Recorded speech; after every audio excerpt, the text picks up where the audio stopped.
Traveling the Vortex. We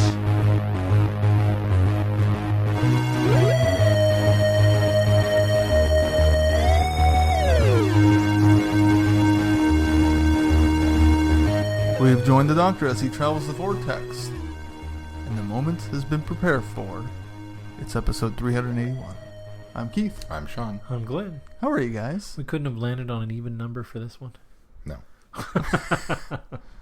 It is, well, it's not an even number, but it's a true anniversary because, you know, one. Oh, I see. There's I no see. zero. Right. Mm-hmm. No zero in the No, there was no zero podcast, so. So it's an epiversary. If you say so. I'm kind of surprised we didn't push this off to be like a big 400 celebration. I've already told you this will be the last story we do, so surprise, the podcast is over. Oh, but what about Castrovalva? I wondered how many people wondered that when I titled last week's show "The Beginning of the End." How many people got that in their feed and went, "Oh no!" Not enough to care to write in and ask. Nah, they were probably going, they've had a good run. 380 shows, not Either bad. that or they're in denial about it. Maybe. If our listeners know anything about us, they'll know we enjoy whipping a dead horse. We're going nowhere. Did you guys have a good week? Yeah, I went and saw Avengers again. Avengers Infinity War again. How was it a second time? Much better. I mean, I loved it. It was great the first time. It was an incredible, awesome movie. It's a lot better the second time. I think mostly because the first time you watch it, there's so much going on that you miss a lot of the interconnectivity. And then when you know the story, you know what's going to happen the second time, you start looking for those little nuances, those little in-between things. And a lot of the jokes landed better this time.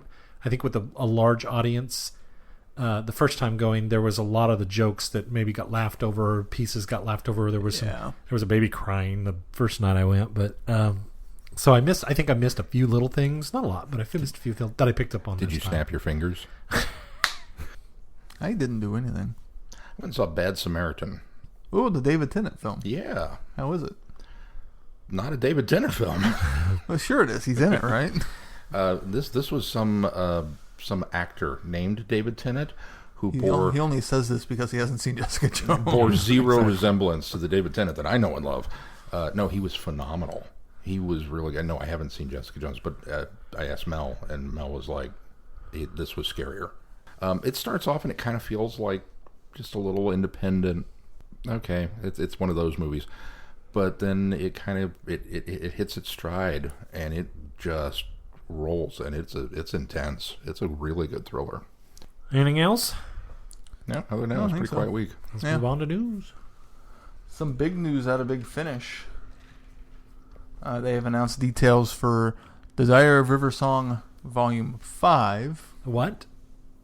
Diary of River Song I Volume... thought you said Desire of River Song. Well, So maybe. did I miss 1 through 4 of Desire River Song? The Diary of River Song Okay. Volume 5 is going to be a multi-master story. Oh, yeah. So, in addition to Derek Jacobi returning as the War Master, we're going to have Jeffrey Beavers back in the role as Crispy Master. But they also will have Michelle Gomez return as Missy, this is her very first Missy outing on Big Finish. And Eric Roberts is coming back to the role of the Master for the first time in 22 years. Really curious to see how they're going to pull that off. And how it's going to work, yeah. I'll have to time scoop him out of the events of the movie. Somehow. So that's pretty exciting. The good news about doing audio is he doesn't have to dress for the occasion. I really hope they ask, what are you wearing? And he gets that line. It's funny, the Big Finish folk just raved about working with Eric Roberts and what a professional he was and how just a joy to have in the booth and all kinds of stuff. And I had to stop and go, are you sure it was Eric Roberts? Because it's not the guy I met, but... It might be. What do I know? I just caught him on a bad day. It's acting, so, well... Maybe he's just that good an actor. He's just that good an actor. Oh, sorry, Cody. I just Or I dropped my wallet on him. I kind of felt, we got the impression of him from your adventures to Gallifrey that year, and you brought back and regaled the chaos that was with Eric Roberts, and then I thought, well, we'll give him the benefit of the doubt this time when he was going to come to Time Eddie this year, and then he flaked out on Time Eddie, and so, I don't know. I think the one good story from James doesn't quite offset the two bad. Yeah. But now we'll see. Now Big Finish is added to the good. Yeah, but that's... Yeah, but again, that's a different setting. That's I don't not think they would. That's I not don't a think fan they would say, convention. "Man, this person was horrible to work with. We're never going to have him back again." Before the release comes out. I don't know. That could drive up sales. You know why he was a great person to work with for Big Finish? Because they paid him. We refused to pay him, so. And probably, while it may have been more draining work, it was a shorter amount of time. Yeah, that's true.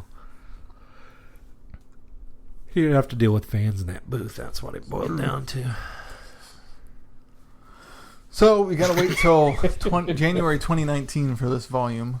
We still have volume 4 of The Diary of River Song coming out with Tom Baker Yeah. to look forward to in the meantime, which will be pretty And soon. we have volumes 1 through 3, 1 through 3 are out currently. to look forward to on this podcast. Yes, for you guys. That is if we keep listen going. To. Dun, dun, dun. Our last bit of news comes from our friends over at Candy Jar Books. All of Series 5 is now available on Kindle, including The New Unusual. Yay. And print copies will be going out this week. So what else Of is the New included Unusual. in Series 5? That is The Man from Yesterday and A Very Private Haunting. Cool. So And just that's a reminder that we've flipped our review schedule that we've already covered, Very Private Haunting, and according to the schedule online, because I haven't changed it yet, it still says a Man from Yesterday, but we're going to reslot that with New Unusual, since technically it apparently happens first. Yes. Yes. Chronologically. Apparently. we have it on relatively good authority. According to the author. The Co-author. editor. Co-author and editor. Yeah. That's it for news. That's it for news. I guess we should move on to feedback. First up in feedback is Ben. Ben writes, just in the nick of time. Hey guys, I'm beginning this while I listen to what will be your last episode when you read this. But what is for now the current episode? Very timey-wimey, eh? Does Ben know something we don't? This is our last episode? Anyway, getting started here. Genesis of the Daleks is $12.50 for adults, and there is or was child pricing through Fathom, of course. I got my tickets last week and have them in my Apple Wallet. Can't wait. This will be my first theater Doctor Who experience. Haven't really been any interested in any of the past offerings.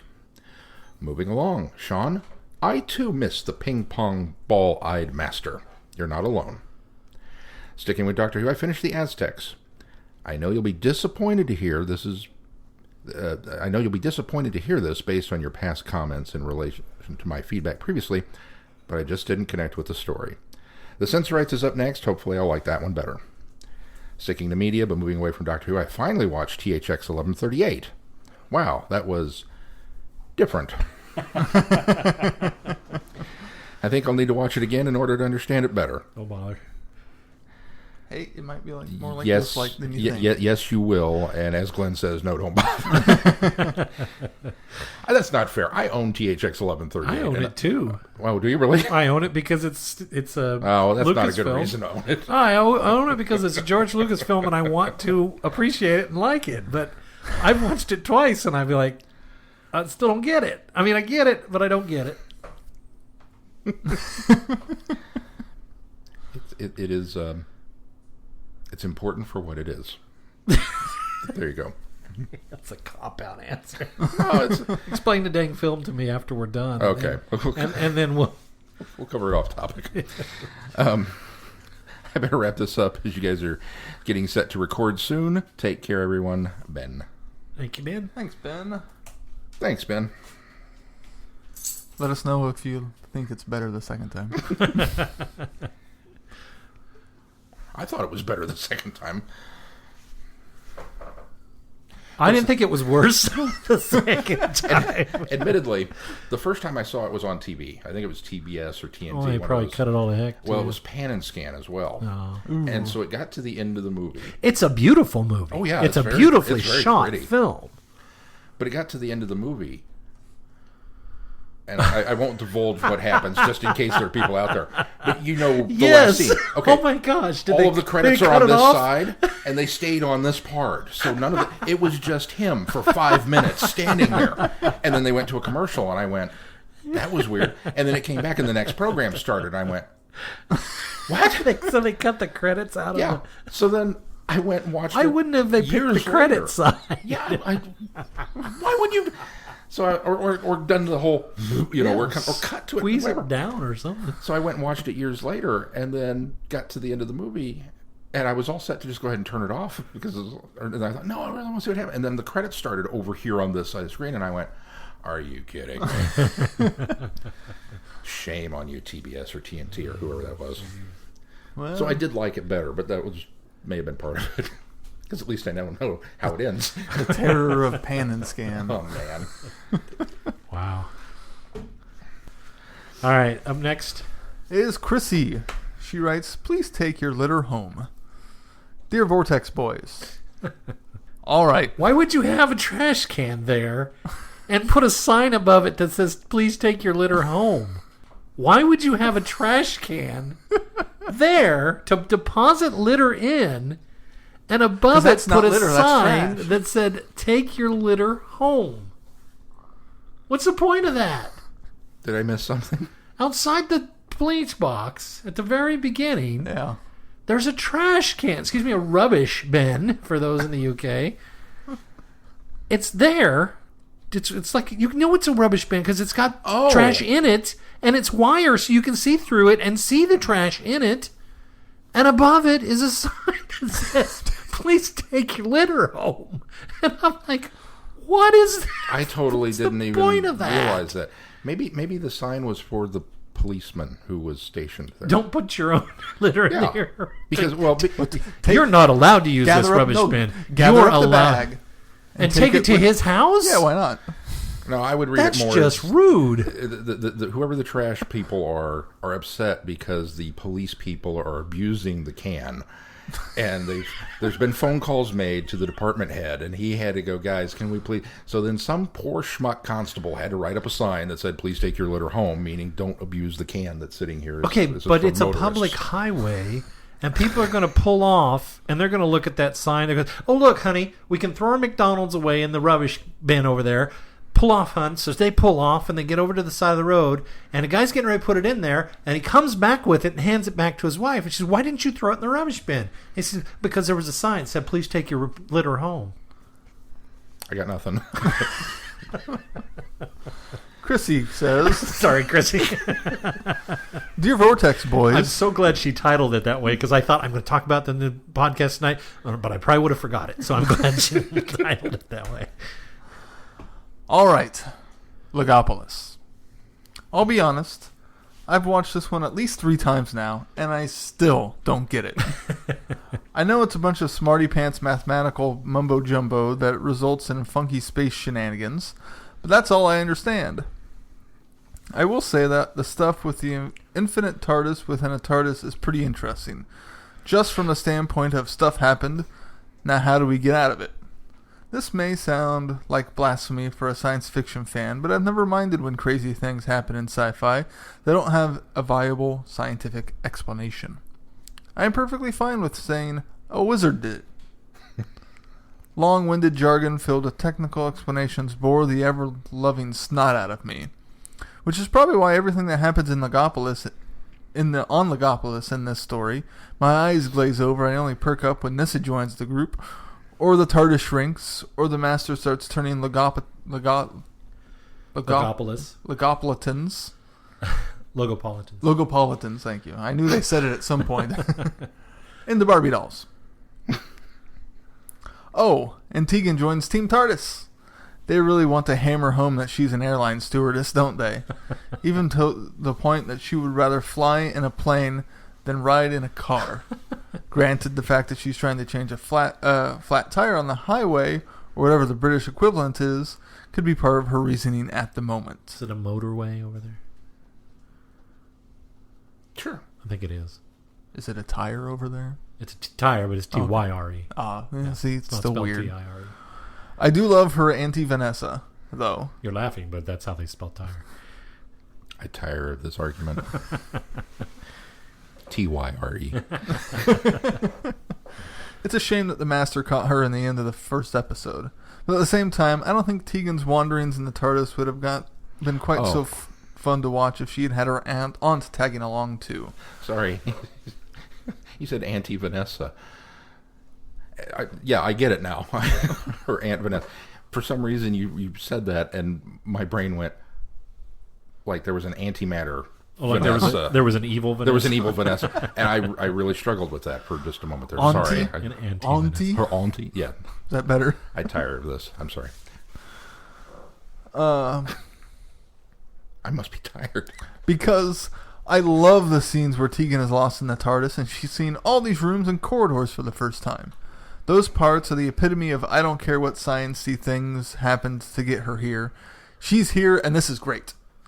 I know she's scared and panicking, but the fact that she accepts the TARDIS and is some kind of ship and she's looking for the flight crew is awesome.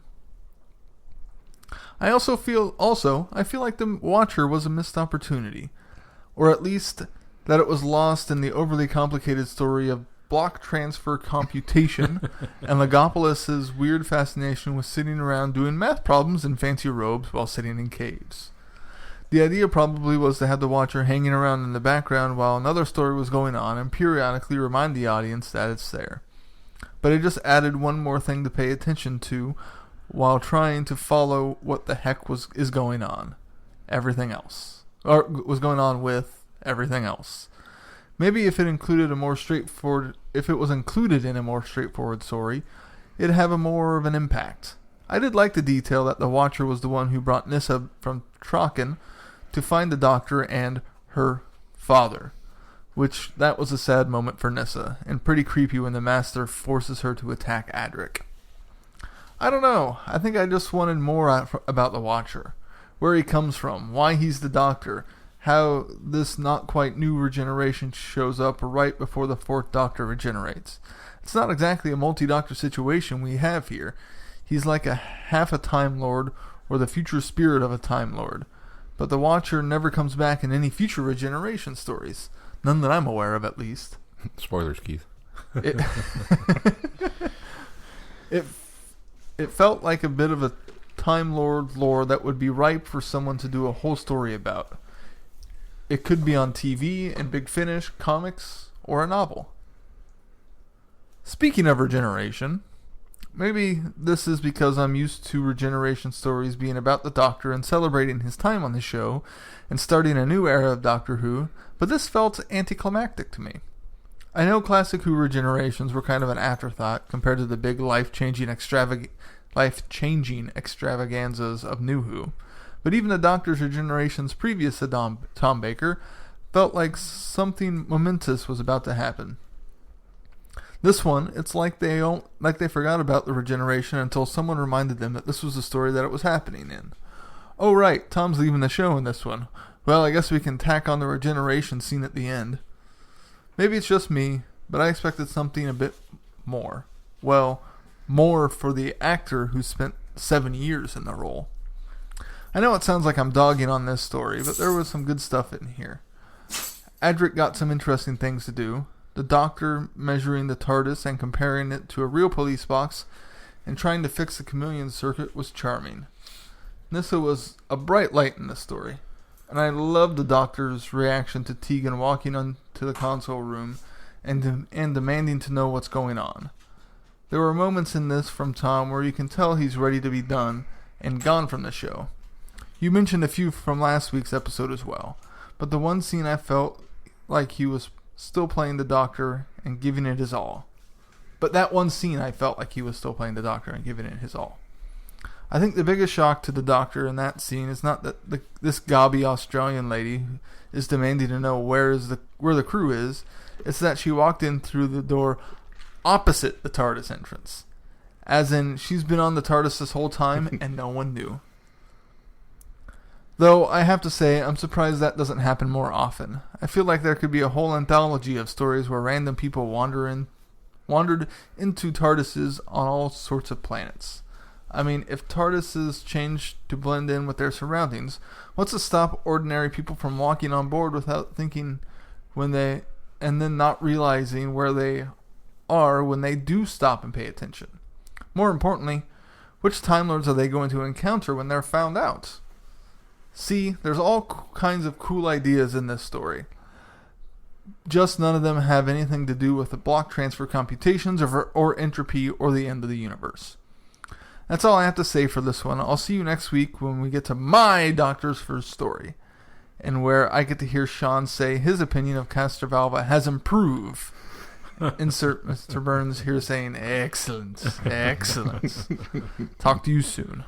Chrissy, I hate to burst your story idea bubble, but the idea of a chameleon circuit is so people don't wander in. Yeah. I don't know about you, but I don't go up to trees to see if there's a door or or Roman columns, pillars or try to walk into a grandfather clock. Yeah. But within the police confines, box, yes, I give you that. within Iron the confines Maiden. of the TARDIS, you want to it stay works. away from those, but Do what? Within the confines of the TARDIS, it works. Yes, Because how of many our times was he TARDIS. on Earth Yes. in a police box? Like, Yes. yeah, okay. It could be a whole anthology of people walking into the Doctor's TARDIS. yeah. Not maybe other TARDISes. I think they're still there. Like Cyberman Like Bob. Cyberman Bob.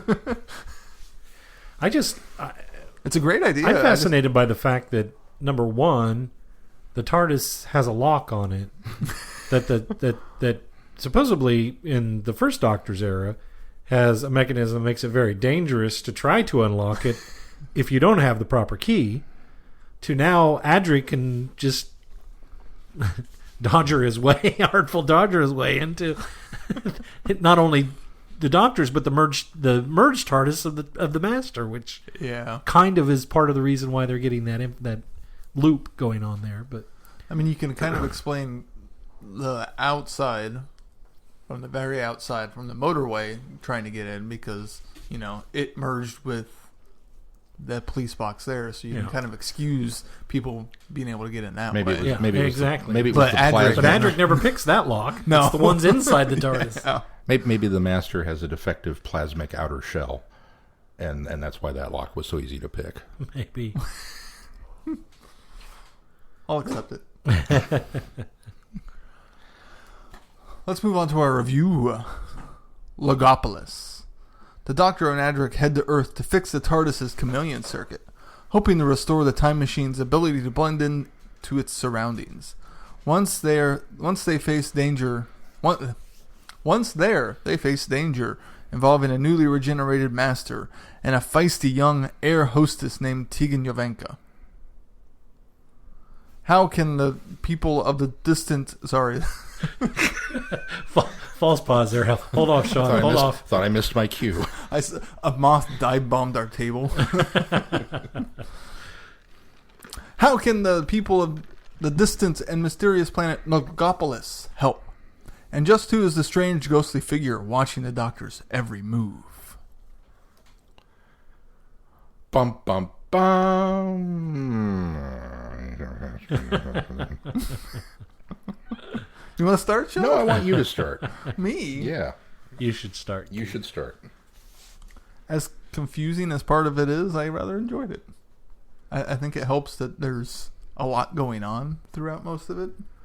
You mentioned that it felt like there was a lot of running around, and I guess at the end a little bit. That's what. Yeah. Well, that's what I'm saying. It starts off kind of cool, and then it gets trippy, and then there's a lot of running around at the end. Yeah, it gets trippy, and then it gets weird. That was my just quick, brief Yeah. explanation of Logopolis. I think the idea behind the planet is pretty cool. The Logopolis, Logopolitans, of them. The fact that there's this math out there that's beyond our understanding that they can do and manipulate matter just by doing math, I think that's pretty neat. And the fact that the Doctor is trying to fix the chameleon circuit to, and using their help to do it, I think I thought it was really cool, and it's a clever way to, they obviously did a slight redesign to the TARDIS in that process, so that a nice way to pass the torch on to Peter Davison without realizing you're passing the torch on to Peter Davison. Right. I think Adric was fairly enjoyable in this one also. He had some decent stuff to do. Not as much as Keeper Trocken. No, but he does have a decent bit of do. Yeah. Tegan is Tegan. Nice to know she hasn't changed much throughout her entire run. Did you notice that she was an airline pilot? Stewardess. She was an airline pilot this time? Oh my gosh, I completely missed that. But yet it was her first day. Mm-hmm. I'm assuming she was an airline stewardess previously at a different airline, maybe? No, this was her first day. A period? This was her first day. So what you're telling me is that she's on her way to the airport to report for day one. And she never shows up. Never shows up. No wonder she's so on I need to get back to Heathrow. Well, she eventually gets to Heathrow, but it's on the wrong day. How many years later? She already missed her first day of work. I think does she bring that up when she rejoins them in Amsterdam? I don't think that so. When she got back, she didn't have a job anymore. So I have to go back and revisit I need to watch that again too. I can't remember. The irony of this is that I'm pretty sure then after she leaves the Doctor a second time and then rejoins up with him in Big Finish for a couple of adventures in Australia, I don't think Tegan was ever on an airline. I'm pretty sure the only plane she'd ever been on was the one that took her back to Australia after she failed at becoming she was on the one Concorde. Yeah, the Concorde. She was on the Concorde. Okay, she was on. Okay, well then that counts. That's the one time she got to perform her job duty. I think after that she took a boat back to Australia. We're going the long way around. Yes. Yeah. You know what? Cars. I'm okay with cars. The Master in the story. Also suffering from post-regeneration Yeah, psychosis. because what he's doing doesn't quite make sense of what I don't know what his ultimate goal is of why he wants. I guess he thinks he can control the universe by controlling Logopolis. No, is that what? Ultimately, the Master realizes that the Logopolitans are. They're keeping a secret. He knows they're keeping a secret. He wants to know what that is. And so he goes there to basically hold them hostage so that the monitor. So the monitor will divulge what the secret is so that he can have that information and do whatever he needs to with it. Maybe it's blackmail the Logopolitans or what it is. But I don't think we really understand what. No. But he does have an end game there. Unfortunately, by I like how much it backfires holding everybody in his face. hostage, it completely unravels itself. And I don't think he knew, and I don't think he intended to do that. I think then when he teams up with the Doctor, because I think a lot of people have postulated that the Master knew what he was doing all along, all the way to the end, back to the Pharaoh's project on Earth.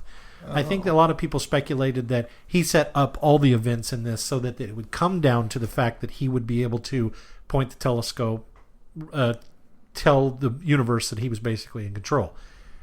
I don't think that from the way telling the universe that he's in control doesn't make him in control. Well, but he is. He is because because what the Doctor and him have set up in order to stall the entropy and reopen the portals to the other universes so that entropy doesn't take over everything.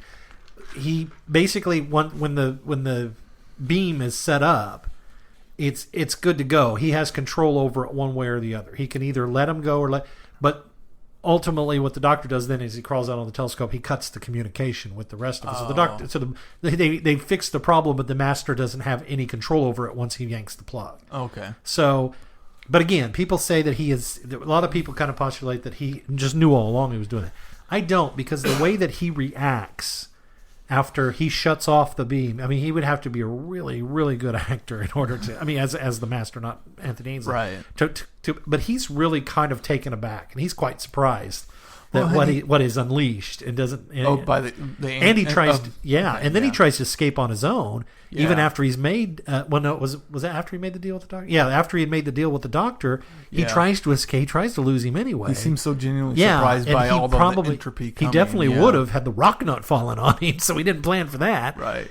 So I mean, I would agree. I really think that he screwed up but then later saw another opportunity to gain control over the universe. So, and I like the fact that it blew up in his face, and then had to team up with the Doctor, and it was kind of a that's never happened before. Not quite a subversion of the Third Doctor stuff, because it's not him teaming up with a alien and the alien backstabbing him and then him having to team up with the Doctor. No, he backstabbed himself and had to team up with the Doctor exactly. because the universe is at stake now.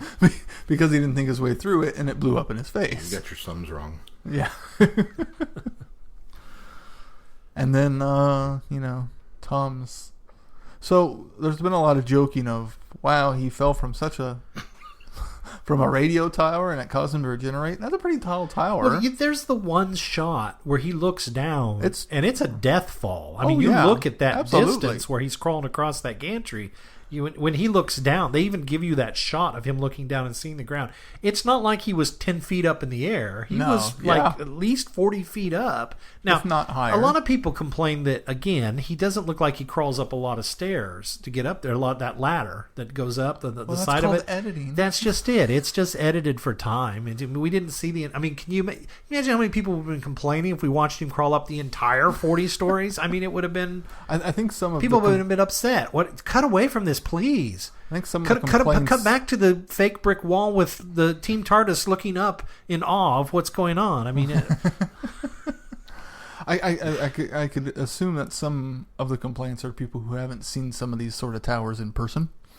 Yeah, it could be. Like having seen this tower at the station and how tall it actually is when you're underneath it. Yeah. And how long it takes to climb and how far, you know. He would have died. Yeah. I totally agree. Well, he did, obviously. Well, he didn't die. He regenerated, but... That being said, it was a little anticlimactic.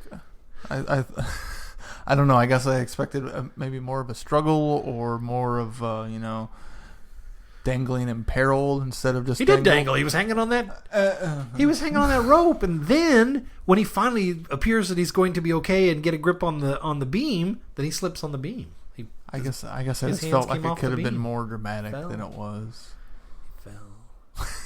He fell and fell and fell. Now I will give the naysayers a point of once he falls, when they have that upper shot of everybody gathered around, it does kind of the surroundings doesn't seem as tall as no, you're just seeing the bottom edge of the tower. Yeah, you're not seeing where he fell from because it's an angle too. But if you aren't familiar with him in person and how perspectives work, you could complain there. I buy it. The narrative of the story is just fine. So. And I thoroughly enjoyed the goodbye tour also. Yeah. Because they were all flashing through his mind. He didn't actually go visit all of them. Right. He didn't do a David Tennant. Right.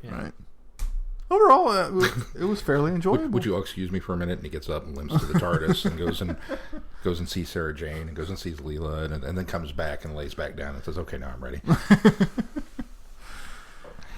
I think the idea of the Watcher is really cool too. I agree with Chrissy. I do you? Yes. Okay. So in my headcanon, when the Doctor kind of suspects or knows he might be regenerating soon, even if we don't see the Watcher, he's there in the background somewhere every single time. Maybe. I think it's a cool idea. It's just not fleshed out. Or explored properly. I liken it to, and there's been a precedent for this in Doctor Who, and that goes back to Planet of the Spiders. The old hermit, Rinpoche, whatever his name is, the old guy that's producing a what are they? He has like a mental image of himself. He's the younger guy, the Joe Cho or whatever his name is, Cho J. That's him. It's a mental projection of himself because he knows he's going to go, and that mental projection I think was meant to kind of manipulate things and help set the pieces before he dies. Remember, he's the old hermit. Mm-hmm. Yeah. I think that the Watcher is conceptually the same idea, as that the Watcher isn't an incarnation, but more of a mental projection. But I don't think, in the Doctor's case, that it's a willing projection. I think it's a subliminal, subconscious projection. Yeah. So much so that it can help manipulate the events. It brings Nyssa to Tarkin where she needs to be. The doctor, because she didn't. the really doctor's need to be able, there? the doctor's able to communicate with it because he goes and talks to it on the bridge. Obviously, Right. he knows that pieces are being set. The other thing that used to bother me is he sees the Watcher and then suddenly it didn't bother me. What am I looking for? He sees the Watcher and then he's set on a path of events, and I always thought this would have been a problem for me that we don't ever see the Watcher before, because suddenly he kind of knows where things are going because of the Watcher. Well, it wasn't until my second or even third viewing of this that I realized when he goes up to the bridge and talks to the Watcher, he must have got the information that way. Mm-hmm. So then I was all right with the Watcher just being this a one-time instance. Whereas before, if he just kind of had known from seeing it, we never had any evidence in the past of that being the case. So you would think every doctor would have seen it coming. And a lot of them don't. It's quite a surprise for a lot of them. So having the conversation with the Watcher this time kind of makes me think, okay, we don't have to have a Watcher anywhere else. The Watcher doesn't have to have been in the background anywhere else because he got the information he needed to know from the Watcher, and so he knows where his path's leading him now. I wonder how much of it... going back to the entropy, that Logopolis is apparently got this cool math that is responsible for holding the universe together, and then suddenly entropy is eating everything when the Master has wiped out the entire population of the planet. Wow, he's working quick. Inadvertently, though. I mean, he doesn't know that he's doing it. Well, the problem is when he knows he's doing it. He doesn't know the end result of what he's doing. He knows that the idea was to put them in stasis, but without them working the computations, he has no idea that it's going to break down, because that's the coolest thing about it is the reveal of the secret. When the Monitor finally says, we are past the point of entropy and we figured out that we could keep the universe going. When you find that out, it's like, oh my gosh, no wonder you were keeping that a secret. You guys are basically keeping the universe going. Yeah. Sorry, go ahead. It's a great revelation. So then they can see, Nissa sees on the scanner, the universe is going out, the stars are going out. And I can't see Traken anymore. The Traken Union's gone. That's when I was sad. Yeah. Yeah. I was really sad by that. So then they fix it. They go to the Ferris So Project. that's one Does question that mean I they have. reversed it? No. Or because all of that's gone? No, because that's addressed in Big Finish. That Traken, anything that went away It's gone. during the event is gone. In fact, I think there are other... Well, Big Finish is addressed. In fact, I think Primeval, it's talked about. See, I can't remember enough of Primeval. Yeah, I think it's talked about in Primeval that her planet's gone. Because that's one of the reasons they had to do it previous to. Nissa makes mention of that in another story that Traken's gone. Okay. Yeah. Well, yeah, there's been lots of mentions to Traken and being so gone. there's the impression that I got from that was there was no reversal. They just stopped the entropy from or postponed the entropy from happening so as rapidly as it was. So that officially makes the Master the greatest mass murderer ever. Sure. Oh, yeah. Right? Because he's responsible for all that. Even inadvertently. Even inadvertently. Do you think maybe that's why the Watcher was present?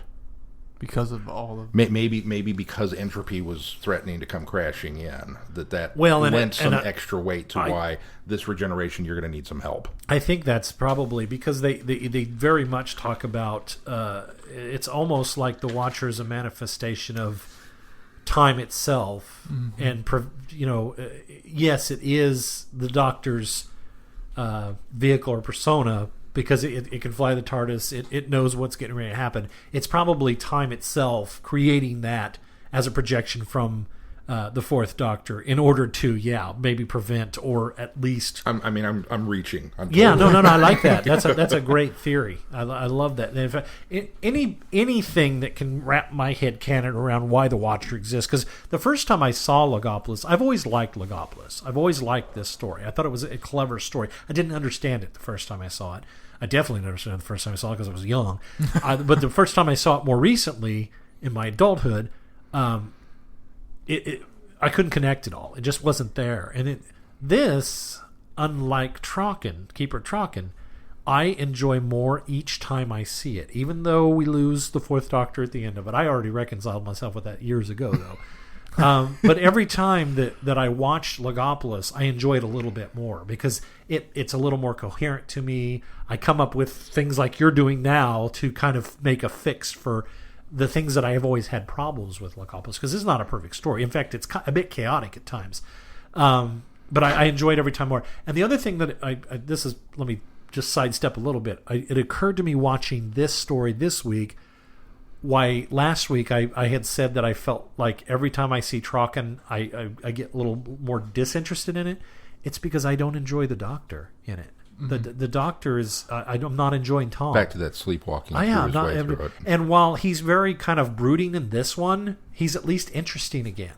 Yeah. He wasn't interesting to me in Trocken, and I think that's why that takes me out of the story, because this week I was like, oh, this feels like old Tom, and then it hit me. I was like, it's because he's interesting this week. He wasn't interesting to me last week.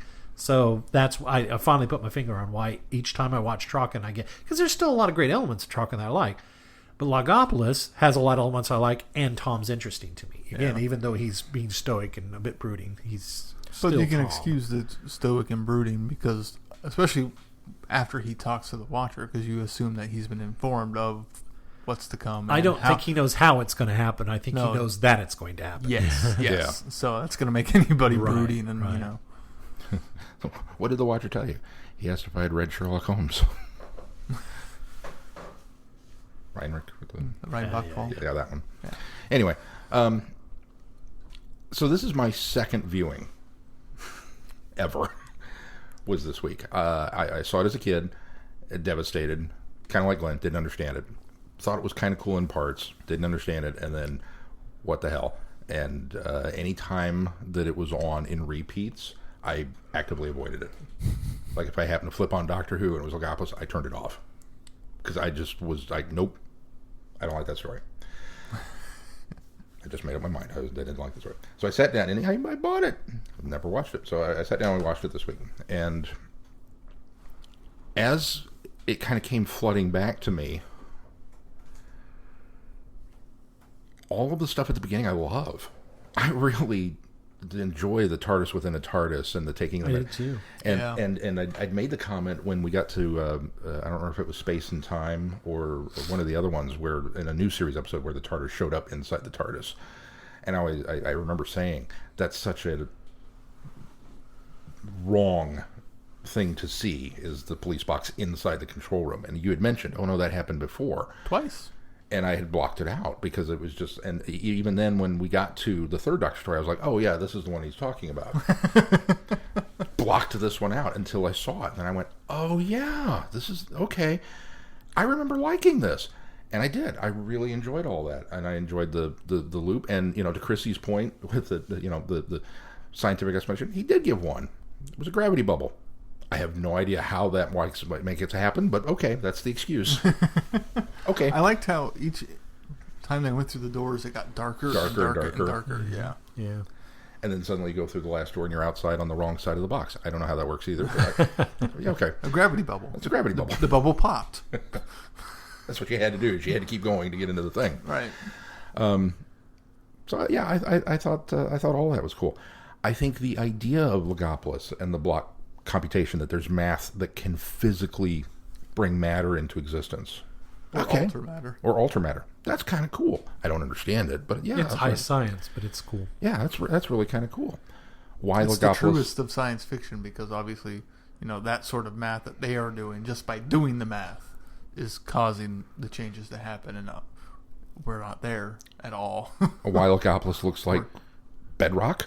I don't know. I can't come up with a cool... Because their math is better than machines, so they don't need machines. I think that's the idea. They kind of gave that explanation. The idea is to make it, very primitive.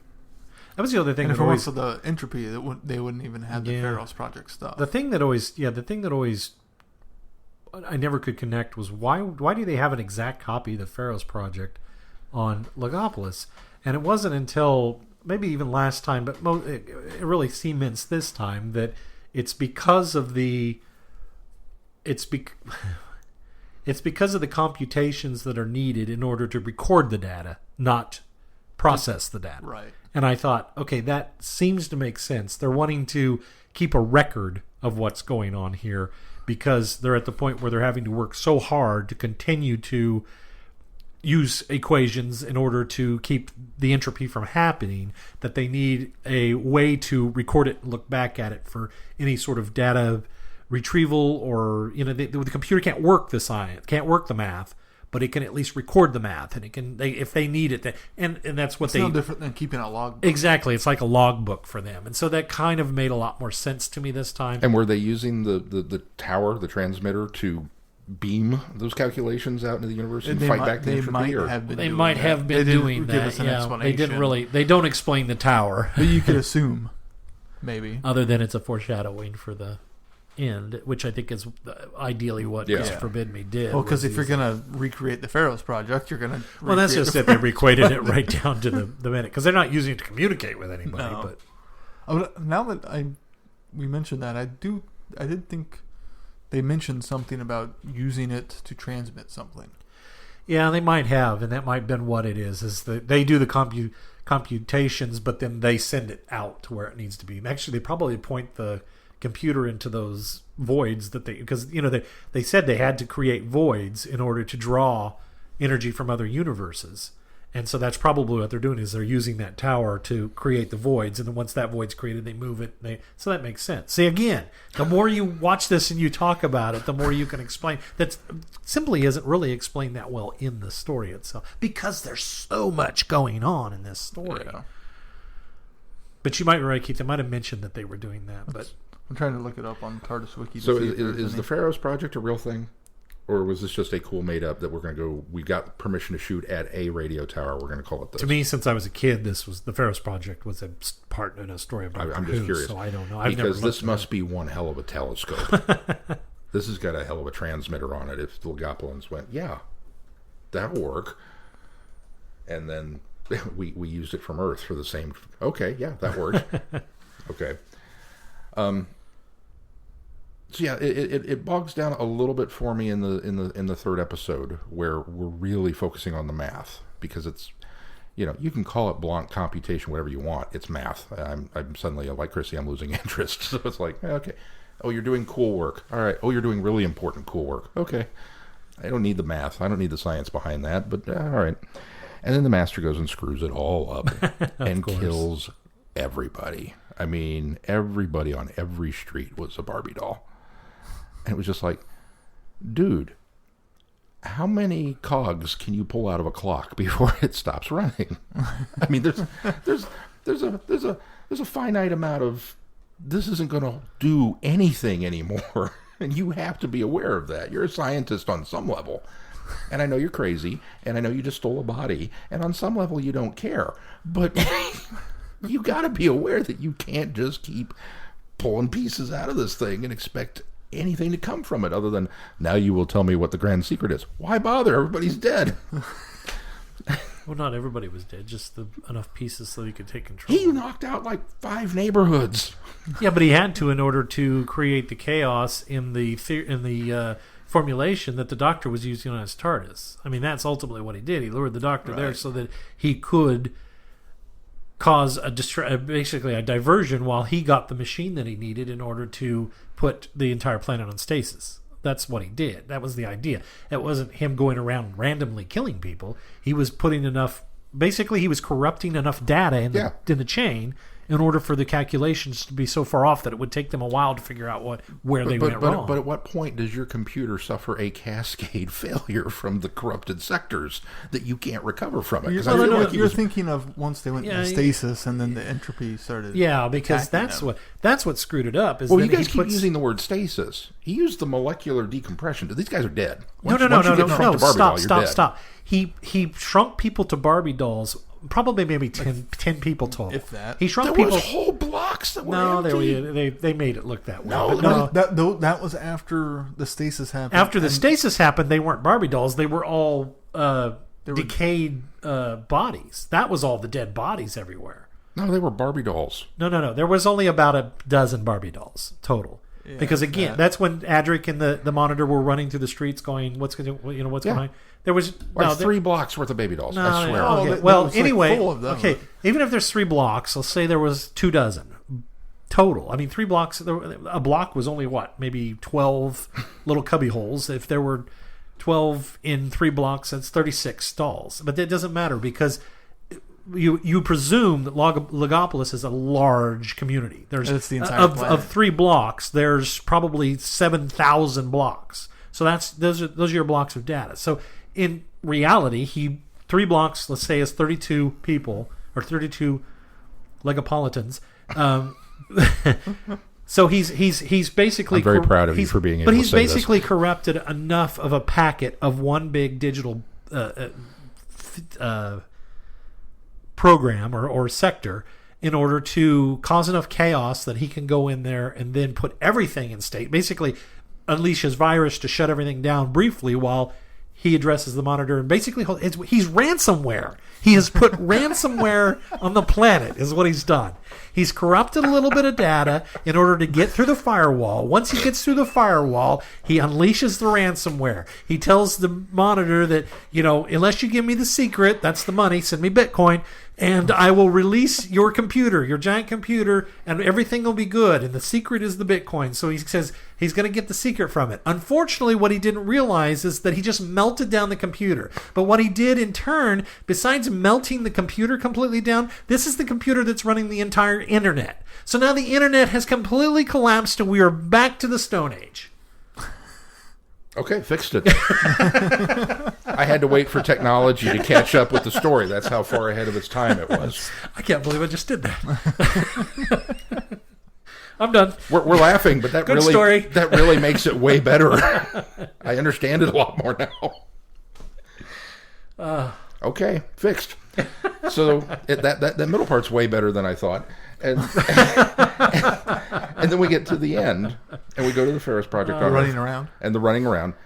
And we haven't even talked about the TARDIS shrinking. Oh, yeah, that's a great scene. Yeah. How cool would that be to have that prop? Oh, yeah. Like, instead of maybe even the full-size model, just get that one. And just yeah, have but it I want sitting in a corner. if I get that and put it in the corner, I want those 2 like things that are holding it from decaying anymore. I think that was pretty cool. That was pretty cool. Yeah. I like that element. And I like Tegan being able to hold up the... Yes, yeah. that's cool. I don't know where this needs to go, but... That's cool. The whole... that's where some of it's a mess, is because, to me, I appreciate that Tegan quickly gets grounded in the fact that I'm on a ship, I'm going to find the crew. She goes to go find the crew. She associates that this is some sort of ship. I'm appreciative of that. I like that. Yeah. Once she gets to Logopolis, she's acting like she's been with these people for like 6 stories now. Yeah. And to me that was a little fast. She still should have been. I mean, she just got plucked off of Earth by accident, and I know she's trying to help, and she's adaptable. She's just way too adaptable in the story. That was one of the things that bugged me as a fisher. Not to mention, every time they showed the stupid monitor, what's the scanner? Every time they showed them on the scanner, it was a terrible shot, and they kept using it when Nissa kind of slightly back and Tegan and looking very concerned, and it was the same footage over and over again. And I was like, that could have been better too. But the concept of it, I liked. It was good. And the thing that frustrated me most with Tegan was nobody explained to Tegan that there was a camera on the top of the TARDIS that she could look in order for them to see it. So that was another thing that bugged me too. Is somebody should have clued her in. Well, if we he can see us if we look at this little. All he had to do is say he can see us if we look at this little bulb on the top of the police box. Yeah. Sorry, go ahead. Was near the end when they're all on board the TARDIS and the Watcher is going to take them where they need to go, and she for some reason thinks the Doctor is the one that's going to take her where they need to go. When you're on the ship, why get off of the ship? That's not going to help you get home, woman. Yeah. Well, the Doctor's the one that got me here, so I'm going to stick with him. Never mind the fact a little bit of logic, except for she doesn't know that the Master has a TARDIS. So she doesn't know that the Doctor has a way to get back. She has just left her ride. You're exactly right. I'm sorry. I don't care who got me there. I'm sticking with how I got there. Yeah. No, I'm sticking with who got me here, not how I got there. That's dumb. Yeah, exactly. I'm sticking with the pilot. What about the plane? Nope, Not important. Don't care about the plane. He doesn't need that to get me home. You're on an island. Maybe he'll build a boat. The other part, backtracking to the beginning, is all of the TARDIS interiors. I automatically love any story that gives us more interior TARDIS. I don't care what it looks like. Even if there are a bunch more corridors. Yeah. I love the Arboretum area. The Arboretum's great. Yeah, the Arboretum's very cool. And the fact that that's where he has the discussion with Adric about the entropy and how the TARDIS is getting old. And the fact that you're in this room that is very, kind of it's not in a state of decay yet, but it gives that impression of it's almost like illustration by, or it's almost like narration by illustration in that situation, because you're kind of seeing it as he's talking to Adric about it. And that was pretty cool. And Adric can fly the TARDIS with no problem by himself. It's also got that really cool Mark it on there. keyboard that comes up and out of the... Yeah. I wonder how much that prop was. That's a little addition. And now we know how if the chameleon circuit worked, we know how he would choose whatever he wanted to turn it into. We could look like a pyramid. With a door. We've got to have a door. It's not what the organs said. True. It's been done. It's been done by that crew that brought the pyramids to Earth. Oh, yeah, that guy. There's even a door. There's even a door. Yeah. I'm avoiding the last part of this. So the last part, the running around. The running around. We get to the Pharaoh's Project. We get to the end.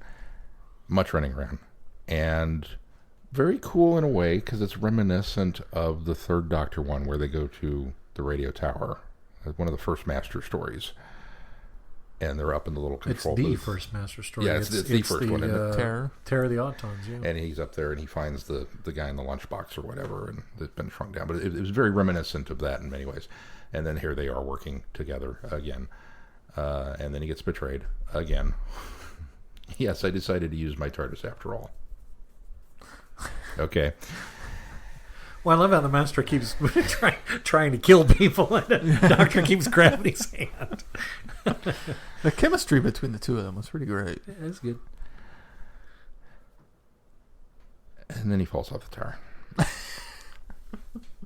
To save the Saving universe. the day. It's a At least very most of the noble universe, end. the universe that's still there. Well, yeah, that's what's left. It dawned on me. Well, ultimately, though, he's not saving the universe from entropy anymore at that point. He's saving the universe from the Master, who now could take control of the universe. Yeah. And so he has to thwart the Master's plans one last time. So I go to see Star Trek Generations, and I'm angry through most of that movie. And then it gets to the end, and then spoilers if you've not seen it, but at this point the statute of limitations is out, and Kirk dies. By falling off a radio But how does Kirk die? He falls off a bridge. That's pretty much it's a metal gridwork bridge that falls off a mountain, and he dies. The bridge falls with him. Well, yeah, And it but kind of lands on him too, doesn't it? Sort of, yes. It made me very angry because Kirk is a great hero, and he should go out in a heroic manner, not falling off a bridge. Now, it doesn't matter to me that the whole setup for that was he was saving the galaxy. He was stopping Soren from blowing up planets and, blah, blah, blah, blah. It doesn't matter. He fell off a bridge. That's the end. That's the take-home at the end of the day. And I realized watching this is why I'm mad at Star Trek Generations. Because Doctor Who did it first. The Doctor fell off a bridge. He was on the thing. The Master rotated and he grasped and they're really, this is the first time in a long time I'm going to complain about production.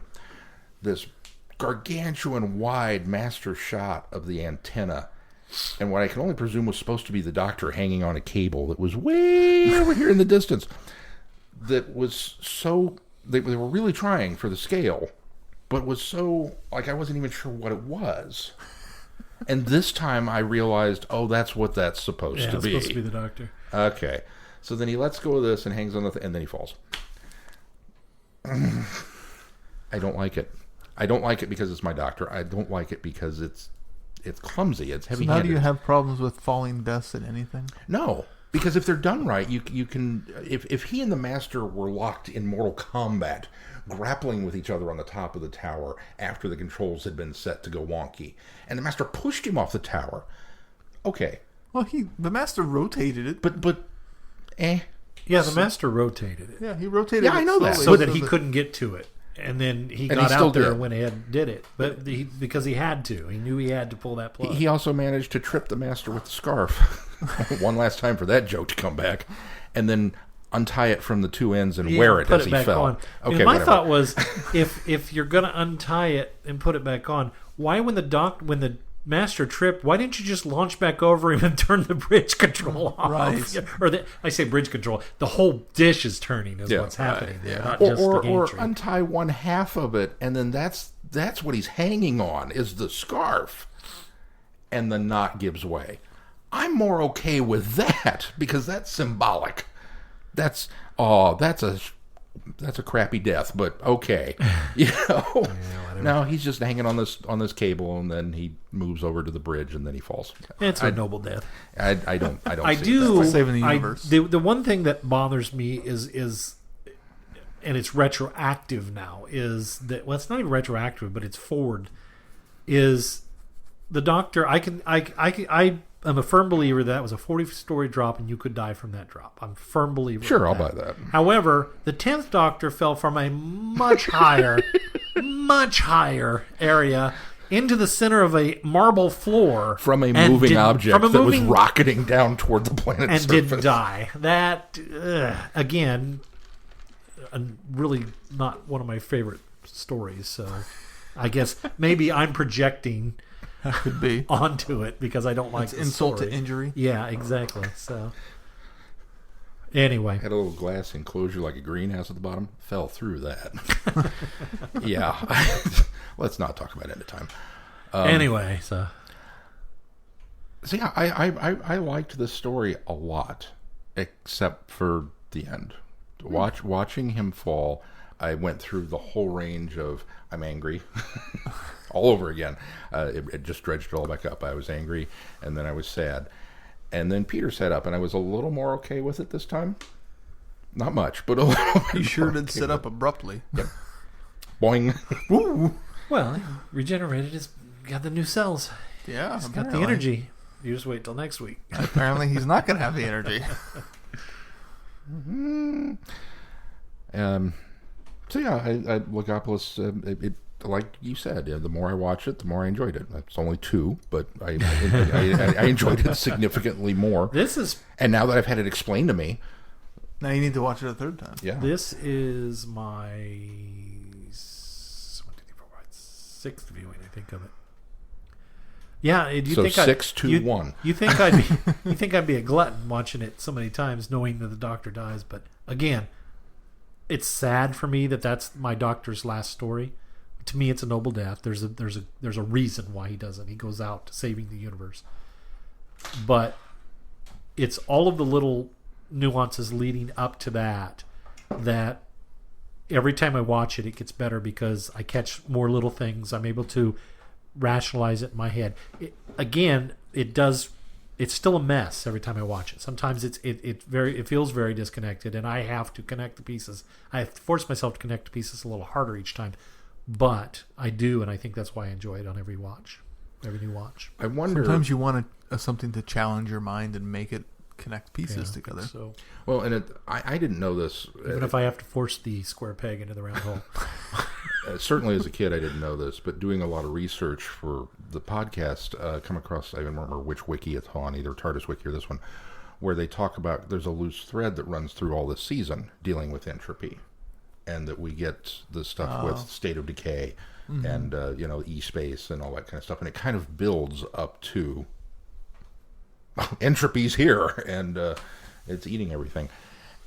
And now I kind of want to go and watch this whole season in order to see how much of that really does build to the finale and how much of it was planned versus just kind of happened. Christopher Bitmead was the script editor during this season, and he wrote this story. Right. So That's what makes me think maybe there's more to it. It's a than logical that. leap to take to say that probably was intended. I also, I can't help but wonder, obviously, for a lot of these guys who were writing the show back in the day, or even today, it's just a gig. You know, hey, I'm going to write an episode of a show. Okay, cool. And for some of them, it's a little more important than others. But it's just you know, feeding the dragon in that regard. You got time slot to fill. We're going to put out some product, and I wonder if any of them. This would be an interesting question if the next convention, if we get a writer, if any of them thought that 30, 40, 50 years later that we'd still be sitting around debating the nuances of how this worked and what did you mean when you set this up in the story, and is this how this is. I mean, that to me is still fascinating, and with stories like this especially, that you can put those, you know, even though it's a bit of a mess, and he probably knew it was a bit of a mess. I mean, I don't think you could look at it and go, oh, I'm happy with how that turned out, but that all these years later that you can look at it the way that you did and say, no, this is totally what happened and it makes sense now. Yeah. Kind of. I don't know. It's just like a lot of Doctor Who, Logopolis is just kind of there. but I liked it more this time. Good. So. All right. Well, what do we got coming up on the schedule? Well, on the schedule next week, we will be discussing the next and final complete Who story that we've not reviewed yet, which is Castrovalva. Until they find more. So we're gonna cover that, the first of Peter Davidson's run and the last complete story for us, and then the week after that we will discuss. So the podcast's not over? Not yet. This episode. We held off Entropy for another week, and the week after that we are going to talk Regenerations. Now that you've kind of seen the long and the short of them. I mean, next week we'll make it official that you've seen the long of it and not the short of it. Yes.